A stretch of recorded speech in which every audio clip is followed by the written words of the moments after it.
right, so we'll start. Okay. Okay, so anyway, hello. My name is Ina Phillip. I am an associate broker at Century 21 Country Lake Homes. I am a full-time resident at Hemlock Farms. I've raised 3 kids here. I am with my husband for about 30 years. We love Hemlock Farms.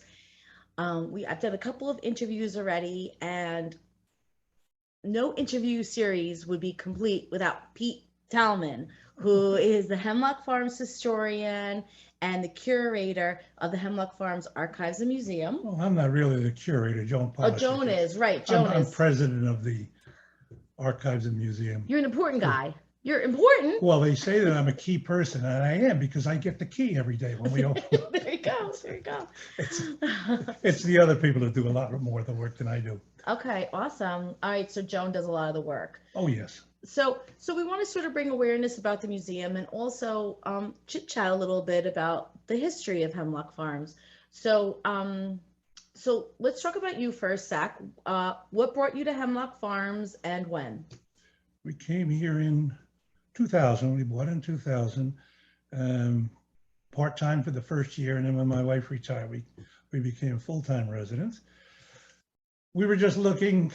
I lived in a semi-rural type of a community in Rockland County, which began to grow, and I adapted to it, and there were a lot of positives to it. But by the time I got to retirement and my wife got to retirement, we said we want something that was quieter and a little more open, and we found it here. Yeah, for sure. And we loved it. It's the greatest move we made. I mean, I'm sorry to have missed Rockland County, but Okay. it's not the one that I know. Oh, no, but it's great here. Okay, so I'm sure some people are probably still signing on. Why don't you start off? So we want to bring awareness about the museum. But you know everything there is to know about Hemlock Farms. So let's start off with that. You know about Brewster and about how Hemlock Farms originally got built. If you wouldn't mind sharing a story or two, shedding some light on the origins of Hemlock Farms. Okay. You say that I know everything there is. I wish I did. Close. But I've learned a lot, and my interest in history has always been, I grew up around history, and it just never left me.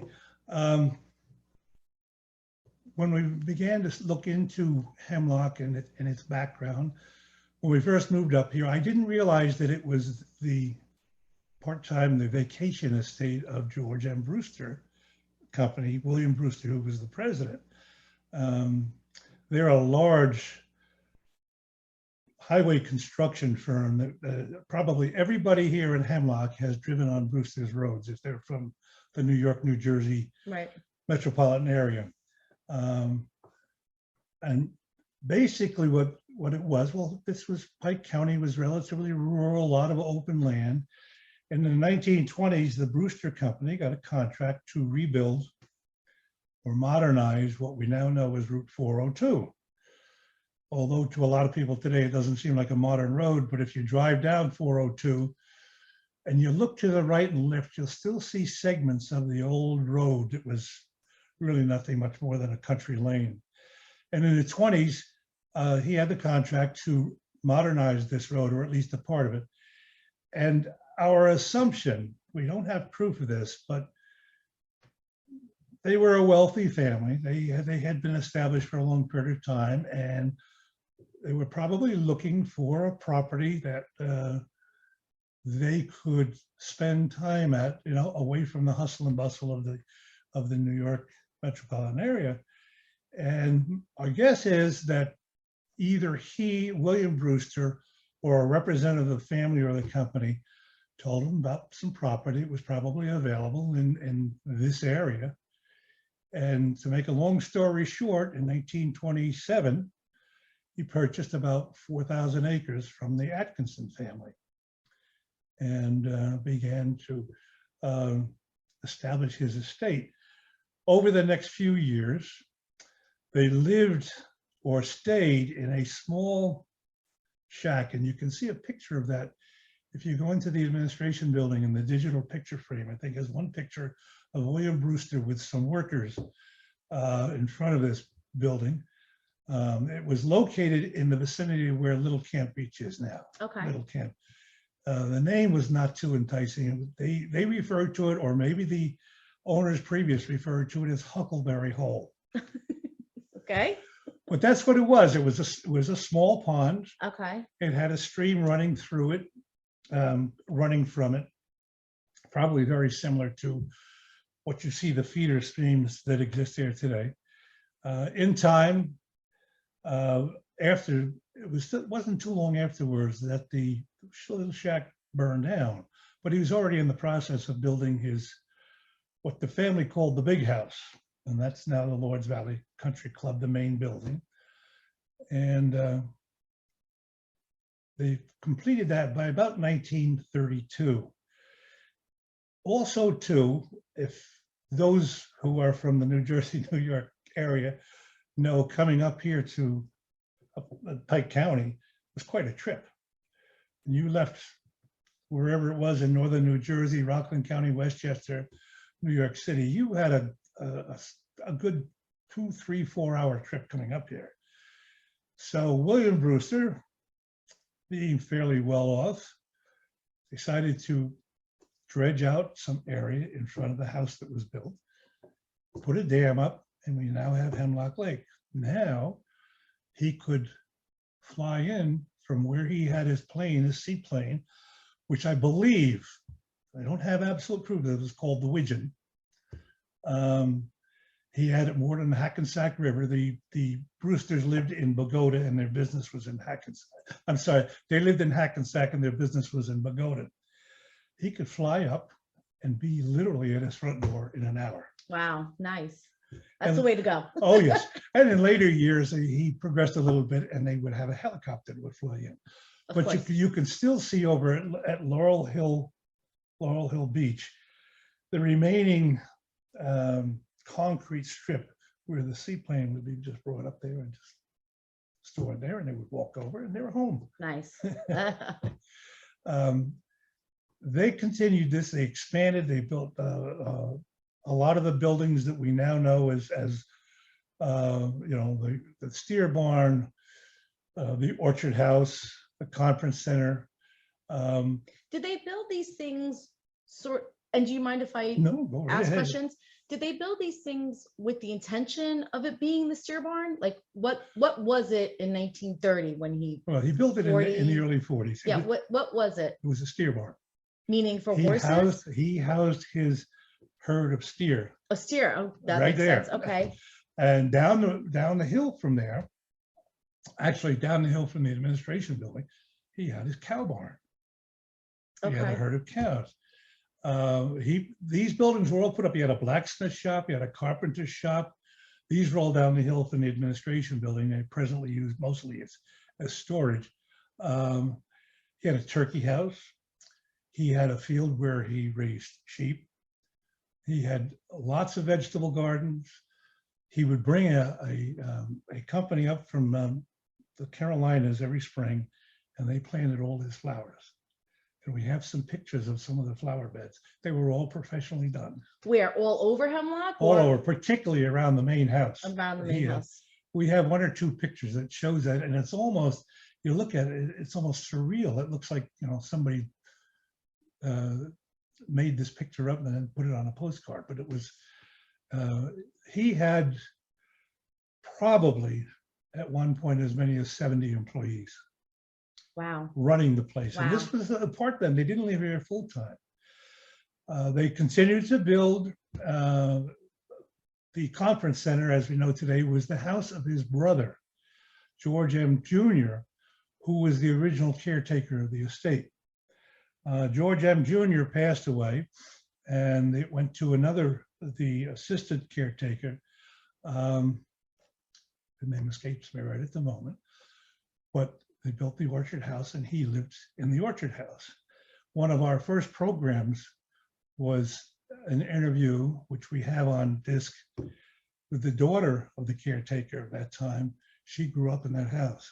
Oh my gosh. And she talks about growing up as a child on this estate, which was, there are lots and lots of stories that we could go on for hours that she had. But we have all of our programs we have on video Uh-huh. a disc DVD. Uh-huh. So they're available for viewing when somebody wants to watch them. Well, in the late 30s, early 40s, he had a lot of guests. A lot of important people came, and he wanted them to be treated the best. That's why he had the herd of steer, which fresh beef, cows, fresh milk. He even created a dairy, the Hemlock Farms Dairy.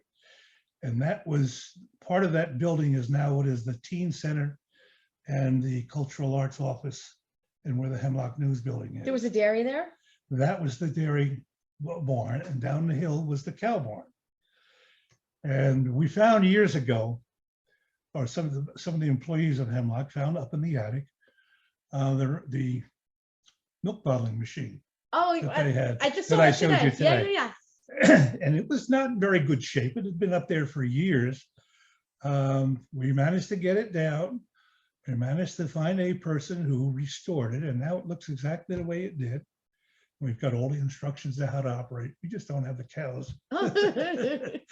and the milk. But that's one of the big items that we have on display in the museum. Anyhow, what happened was, by the late 1950s, Brewster was very, very big, but he was running into some problems, probably with labor problems, cost overruns, machine breakdowns. And the story is that he really ran into the biggest problems when he had the contract to build the entranceway to the lower level of the George Washington Bridge, connected it to the Palisades Interstate Parkway. And they had some machinery breakdowns. This may not have been the only cause. There may have been others, but it got to the point where some of the assets that the company owned, which was Hemlock Farms, had to be sold off. So in 1963, they sold the property to a Canadian company, Western Heritage Properties. And they were a property developer they were very interested in maintaining the environment as they found it. Mm. And that's why Hemlock is very unique from some of the other communities. Some of these other communities, not to knock them at all, but they were just cut out of the woods. Mm-hmm. This was an estate that fortunately Western Heritage wanted to maintain. Mm-hmm. So the buildings stayed. And they advertised widely in the New York area. As a matter of fact, probably one of the most unique advertising measures was that they had a house built, fully furnished, representative of a typical house that could be built on property bought in Hemlock Farms. And the house was built on the top floor, on the ceiling or the roof of Kimball's department store. Now, I would love to find people who were enticed to come to Hemlock. There's quite a few people here who have lived here for most of the years of Hemlock's existence. I would love to find the people who were enticed by this. By the Gimbals. By the Gimbals. I am told too that there was another one that was built on the top of Abercrombie and Fitch. Okay. So that, all right, we'll put it out there. This is all not primary information, although Davis Chant was the one who talked about the house being built on top of Gimbals. Okay. So although that's not primary source information, Right. I would rely on his word. And the advertising was in the major newspapers, the Times, the Herald Tribune, World Telegram, you name them all. They had them. They had brochures to realtors, magazines, Women's Day, Parents Magazine. They had ads in these. And by 1963, some of the first houses were being built. The first group of houses was built down where the Forest Avenue gate is, Lakeview Terrace. The other one is up on Hillside. And you can imagine why some people say, well, why up on Hillside? Brewster Road, which was the main entrance to his property, comes right up into Hemlock Farms Road. And here was this point at a high level where he built homes. So these were the first two areas that were developed. And what happened after, okay, so it was a community where people were buying, and it was mostly vacation homes. I think the original homes you could buy furnished $14,985. That was the lot too. And the dues, and this gets people, I think the dues that you had to pay to Western Heritage at the point was like $65. But Western Heritage was responsible for all the roads, everything else. Mm-hmm. Somewhere along the line, several residents began to become concerned that Western Heritage, which had now been renamed Homesmith International, had not fulfilled everything that they had promised. And so they began to organize and began to approach them. And to make a long story short, we have another program that we had David Baker, who still lives here on a part-time basis, is an attorney. He was able to get a law firm from New York to work gratis to represent the Hemlock Group. And he said, like almost overnight, Homesmith turned over all properties for $1. What? Yeah, I mean, there's a lot more to it. His explanation in the program was very detailed. Okay. So it can be dry at times, but boy, it explains it all. Okay. How it happened. Well, all of a sudden, here is this group of people who were organized, and the name Camp Hemlock now became Hemlock Farms. Oh, so it was originally named It Camp was Hemlock. real- Okay. Yeah, I'm sorry. All That was right. what the Roosters called it. And that's where it started. And they began to grow. And by 1970, there were 1,000 homes, mostly part-timers. But we can see how it's grown. Mm-hmm. I believe right now there's 32 homes, and we're not built out, but most of the perkable lots, I believe, are sold. You may have more information than I do. Well, there's still, quite a few lots left, and some are up for debate right now, and but there's still buildable lots for Yes, sure. yeah. But there was a lot of building going on. I'm sure even since you've been here too. Yes. We would drive down one street, and next thing you know, there's 3-4 houses Right. that being built. It's not quite as common now, but No. there's so many new people who come in, as you can attest to. Yeah. The turnover is phenomenal. But here we are, Hemlock Farms today, still probably a premier community. Yes, we are. We are the gold standard. We are a premier community. And we call it Camp Hemlock with some of my friends anyway. So yeah, in some respects, you look at it, I mean, Yeah. it's Camp Hemlock, recreational community, yeah. recreational residential, and the facilities there's a lot of them.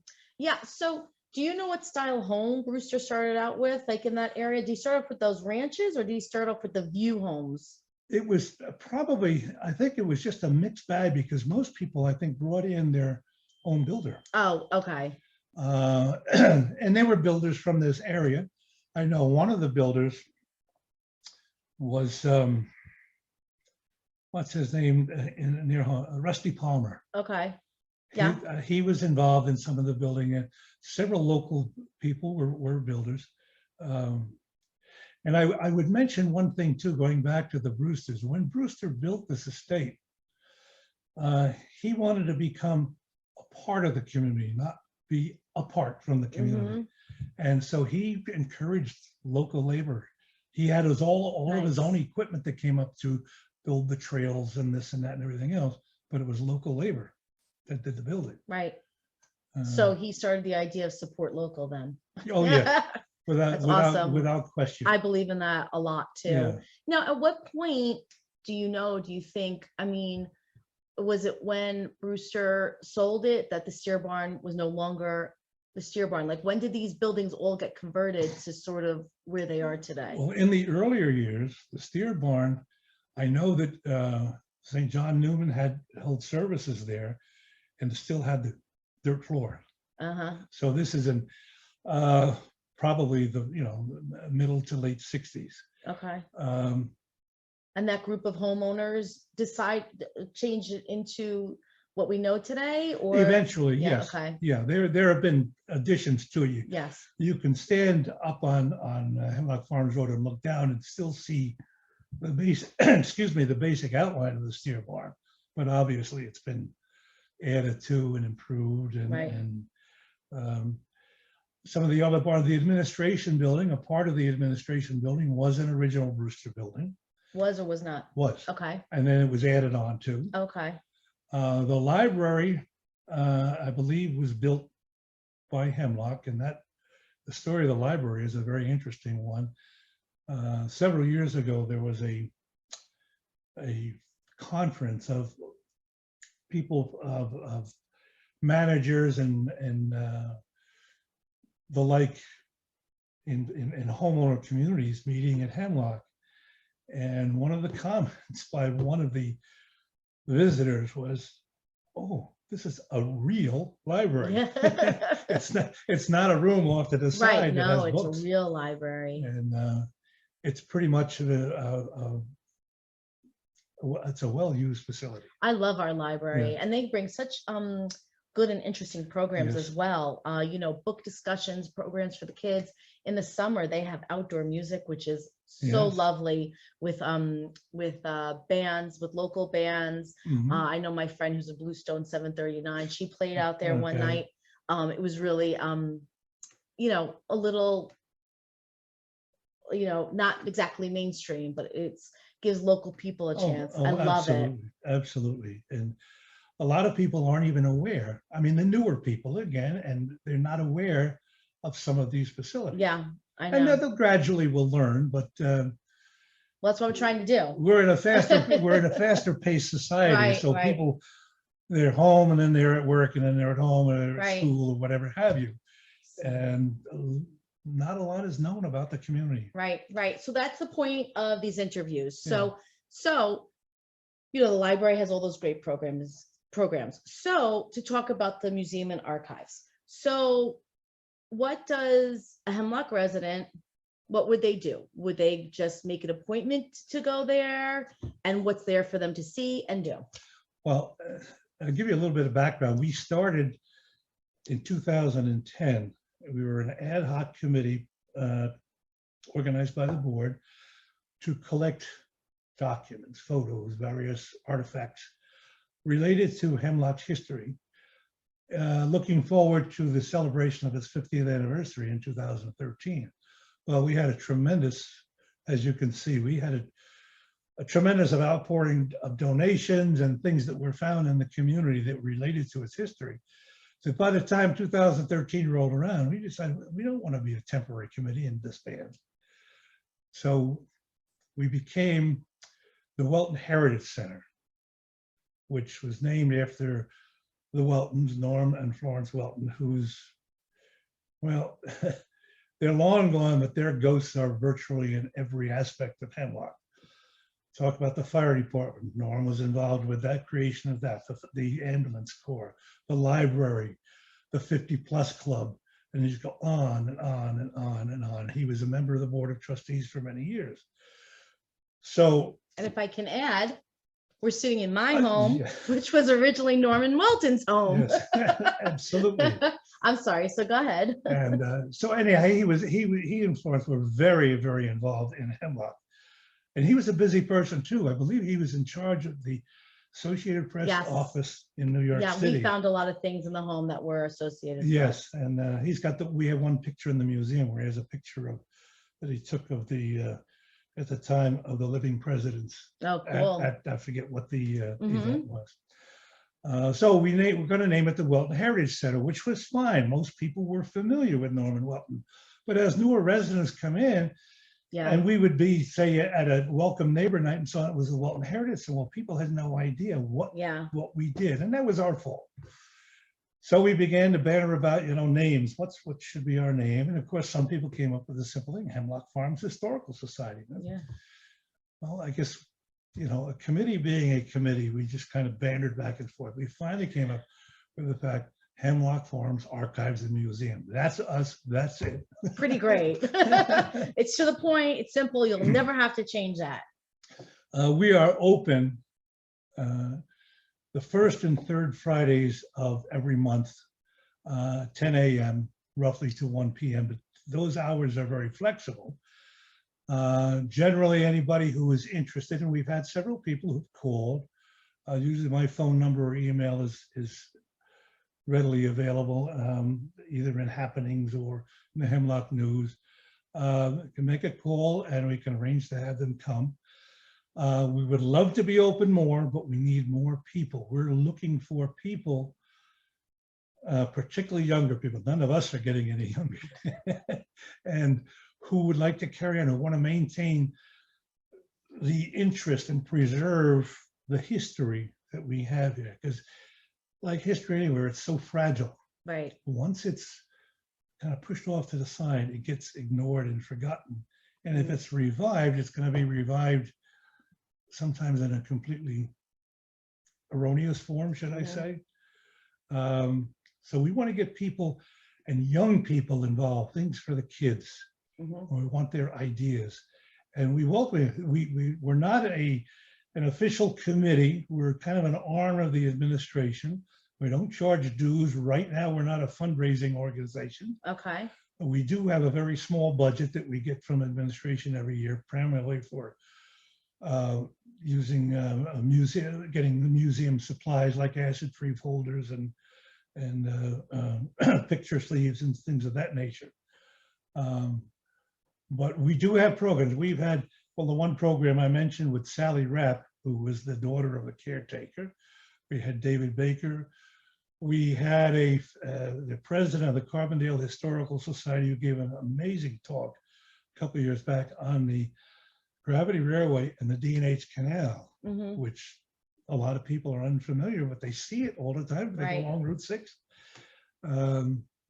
We had a film that we showed, and people can see it on the internet. It's called Ghost Waters, about the Tox Island federal program to dam up the Delaware River down by Tox Island and create a 40-mile long lake all the way up to here. A very interesting film. There are people living here whose family had property in Dingman's Ferry. Dingman's Ferry doesn't seem like much, but it was a busy place with hotels and restaurants. That was all taken over by the federal government in anticipation of this project. The project finally was put to bed and didn't get carried out, but we wonder how would Hemlock have been affected? Right. Positively or negatively, you know, we can only guess. We had a program on that. We've had our most recent program was an author who, his name escapes me at the moment. It was The Murder of Theodore Broadhead. Now, Broadhead is not a familiar name in Hemlock, but it's nearby. Right.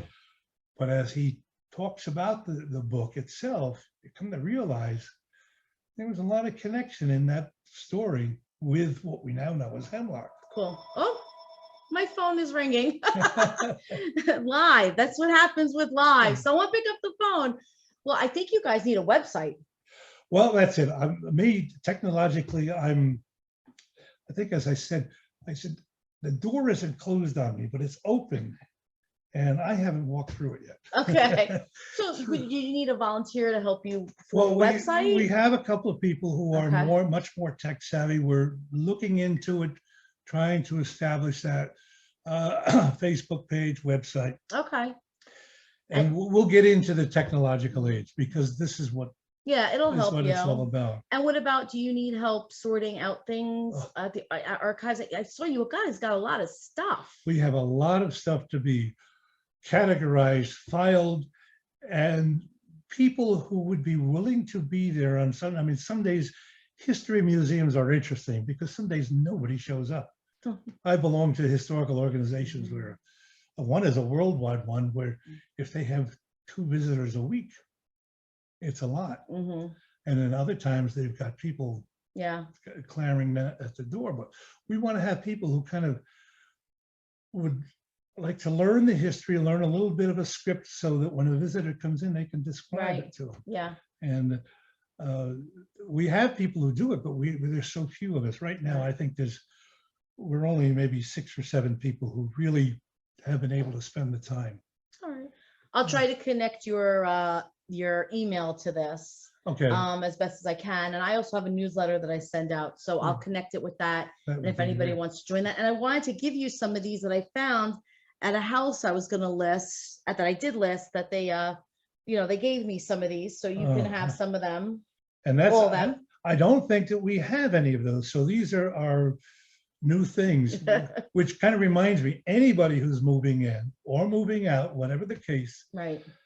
anything that you want to dispose of and you think has any sort of a connection to Hemlock, contact us first, Yeah.